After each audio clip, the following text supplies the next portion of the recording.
देश को एक संदेश देने में सफल होगी सुप्रीम कोर्ट कि सरकार और मीडिया की मिलीभगत से जो घृणा, जो द्वेष, जो नफरत फैलाया गया था, वो नफरत अब ख़त्म होगा। सर, सुप्रीम कोर्ट में जो केंद्र सरकार के वकील ने जो हल्फनामा रखा था, जो तबलीगी जमात को लेकर जो रिपोर्टिंग हुई थी देश भर में कोरोना को लेकर, सुप्रीम कोर्ट उससे सहमत नहीं है। उसने कहीं ना कहीं सरकार से कहा कि दोबारा हमें हल्फनामा दीजिए। क्या मायने निकालते हैं आप इसके? देखिए, जब कोरोना संक्रमण देश में बढ़ा था तो संक्रमण के आरंभ में, शुरुआत में सरकार को ये लगा कि शायद हमने रणनीति बनाने में कहीं चूक की है और हमें मेरी विफलता के नाम पर किरकिरी हो रही है। तो सरकार ने मीडिया से मिलकर, जिसे आप गोदी मीडिया कहते हैं, उससे मिलकर एक प्रोपेगेंडा रचा था और तबलीगी जमात को टारगेट करके ये देश में वातावरण बनाने का प्रयास किया गया था कि जो कुछ भी ये हो रहा है, सरकार तो सही कर रही थी, सब कुछ अच्छा हो जाता यदि तबलीगी जमात के लोग गड़बड़ नहीं करते तो। और उस प्रोपेगेंडा को मीडिया ने बड़े विचित्र ढंग से प्रस्तुत किया। उसका जो प्रस्तुतिकरण था वो एकदम धारावाहिक की तरह सेट था, पहले से पूरा स्क्रिप्ट तैयार था।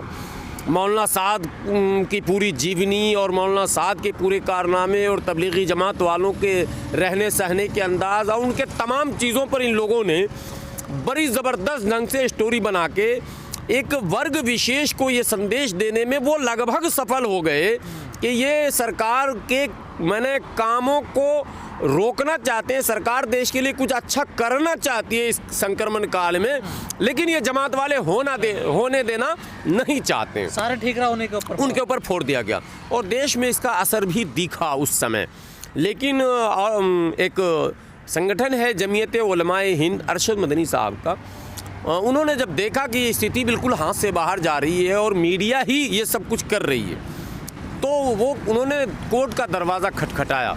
सबसे पहले मैं शुक्रिया अदा करता हूँ पूरे देश के लोगों को, केवल मुसलमानों को नहीं, पूरे देश के लोगों को मौलाना अरशद मदनी साहब का शुक्रिया अदा करना चाहिए कि उन्होंने सुप्रीम कोर्ट का दरवाज़ा खटखटाया और सुप्रीम कोर्ट से ये गुहार की, ये मांग की कि ये जो कुछ हो रहा है चैनलों के माध्यम से, जो फेक न्यूज़, जो आर्टिफिशियल न्यूज़ बनाकर जो स्क्रिप्ट तैयार करके पेश किया जा रहा, ये सामाजिक मतलब जो है ताने बाने को बिखेरने का प्रयास किया जा रहा और देश में जो गंगा जमनी तहजीब है उसको ख़त्म करने का प्रयास किया जा रहा और कहीं ना कहीं एक समाज विशेष के द्वारा जहर घोलने का काम किया जा रहा। सुप्रीम कोर्ट ने शुरू में थोड़ी आनाकानी रही लेकिन उसको सीरियसली लिया और मैं धन्यवाद देता हूं सुप्रीम कोर्ट के उन तमाम जजों को जो इस केस को सुन रहे हैं कि उन्होंने सरकार को नोटिस किया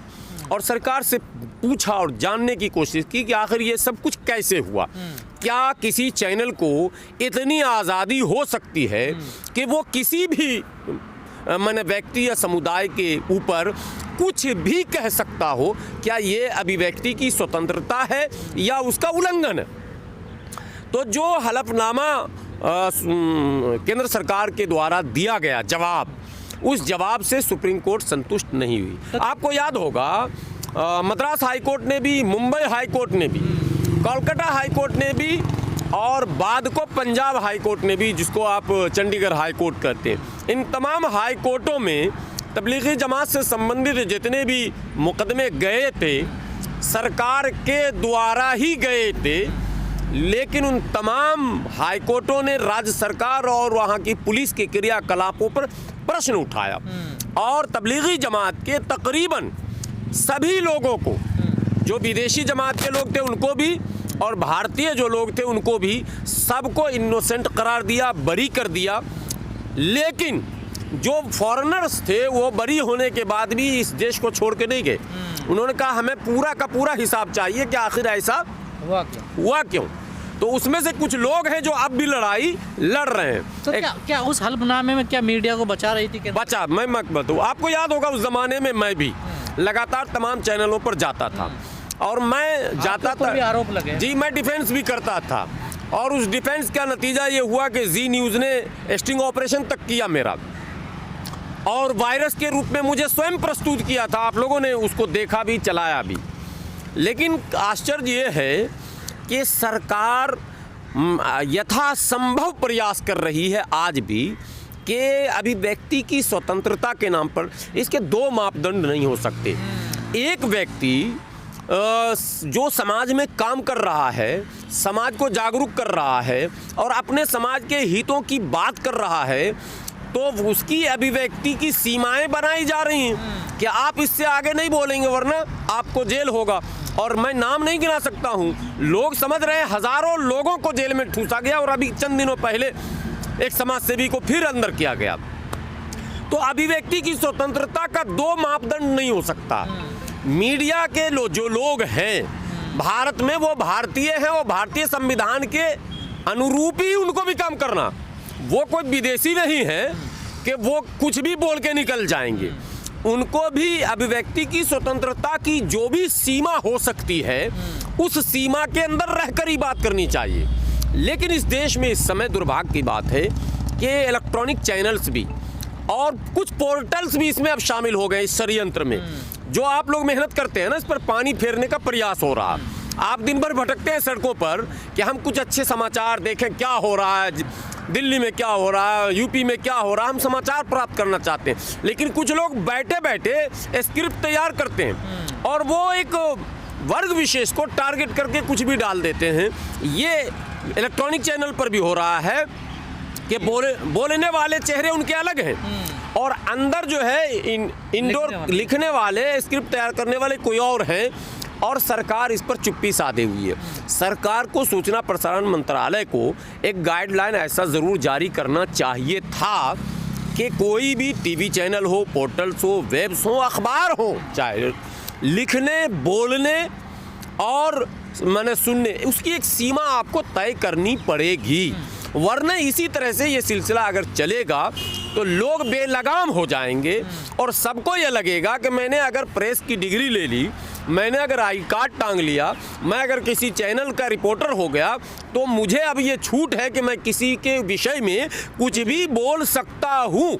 लेकिन ऐसा नहीं है साहब। संविधान वहाँ भी आपको दायरे में रखता है, यहाँ भी दायरे में रखता है। जो फंडामेंटल राइट्स हैं वो सबके लिए है और फंडामेंटल ड्यूटीज़ भी हैं तो वो भी सबके लिए है।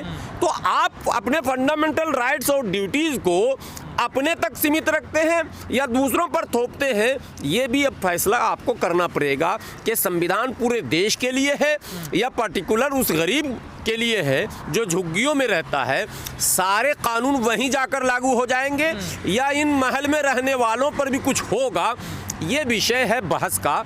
तो माननीय सुप्रीम कोर्ट ने जो केंद्र सरकार को फिर से कहा है कि मैं आपके जवाब से संतुष्ट नहीं हूं, आप फिर से जवाब दें, तो ये एक अच्छी पहल है। मुझे उम्मीद है कि सरकार इस बार एक सही जवाब देगी और माननीय उच्चतम न्यायालय उस पर एक सही निर्णय देंगे और उस निर्णय के आलोक में ही देश की मीडिया काम करेगी। क्योंकि मीडिया चौथा स्तंभ कहलाती है। मुझे नहीं पता कहाँ से चौथा स्तंभ इसको कहा गया, लेकिन अगर चौथे स्तंभ कहे जाते हैं तो इसका अर्थ है कि इस पिलर का मजबूत होना बहुत ज़रूरी है। लेकिन सर, आप जिस मीडिया की बात कर रहे हैं, ऐसे वेब पोर्टल हैं या यूट्यूब चैनल, वो बता रहे हैं कि एक जो केंद्र सरकार है उसको बड़ा झटका लगा है इस मामले। देखिए स्वाभाविक बात है कि जब केंद्र सरकार के हलफनामे को सुप्रीम कोर्ट खारिज करे तो इसे झटका कहा जाना चाहिए, इसलिए इन शब्दों पर कोई आपत्ति नहीं है। केंद्र सरकार के लिए अवसर है कि वो सबका साथ, सबका विकास, सबका विश्वास का जो नारा है मोदी जी का, एक अवसर है कि सुप्रीम कोर्ट को एक सही उत्तर दिया जाए और बल्कि सुप्रीम कोर्ट को ये कहा जाए कि नहीं, इनको भी सीमाओं से बाहर जाने हम नहीं देंगे और इनके लिए भी हम गाइडलाइन बनाने जा रहे हैं। यदि अब तक नहीं बन पाया है, पिछली सरकारों की भी नाकामियां हैं, तमाम सरकारें अपने अपने एजेंडे को आगे बढ़ाने में लगी रहती हैं। लेकिन जिन टीवी चैनलों ने उस दौर में जो रिपोर्टिंग करी इस प्रकार की, क्या उन पर कार्रवाई नहीं होनी चाहिए? देखिए, ये तो सुप्रीम कोर्ट में मुकदमा चल रहा है। दूसरा आपको ये बता दूं, मानहानि का भी चल रहा है और कई मुकदमे चल रहे हैं और मैं खुद भी मुकदमा कर रखा हूँ जी न्यूज़ पर। चूँकि प्रोसेस तो आपको पता ही है, स्लो है। लेकिन अगर कोई चैनल वाला ये समझ रहा है वो एंकर हो, रिपोर्टर हो या उसका मालिक हो, अगर वो ये समझ रहा है कि मैं बच के निकल जाऊंगा, मुझे लगता है ये संभव नहीं है। एक न एक दिन वो कब तक छुपे रहोगे पत्ते की आड़ में, शेर बचपन में हम लोग को कोई सुनाता था, एक न एक दिन आना पड़ेगा खुले बाज़ार में। तो इनको एक न एक दिन तो इनके किए की सज़ा इनको भुगतनी पड़ेगी। और सुप्रीम कोर्ट की इस पर नज़र है, इसके लिए हम सुप्रीम कोर्ट को धन्यवाद देते हैं। हम उम्मीद करते हैं कि माननीय उच्चतम न्यायालय जो न्याय की मंदिर है, जहां हम जैसे लोगों का अटूट विश्वास है, मुझे आशा है, विश्वास है कि माननीय उच्चतम न्यायालय उन तमाम पीड़ितों को जिनको कोरोना काल में जो है मुजरिम बनाया गया, उनको साफ शफाफ कर सामने लाएगी देश के सामने, और देश को एक संदेश देने में सफल होगी सुप्रीम कोर्ट कि सरकार और मीडिया की मिलीभगत से जो घृणा, जो द्वेष, जो नफरत फैलाया गया था, वो नफरत अब ख़त्म होगा।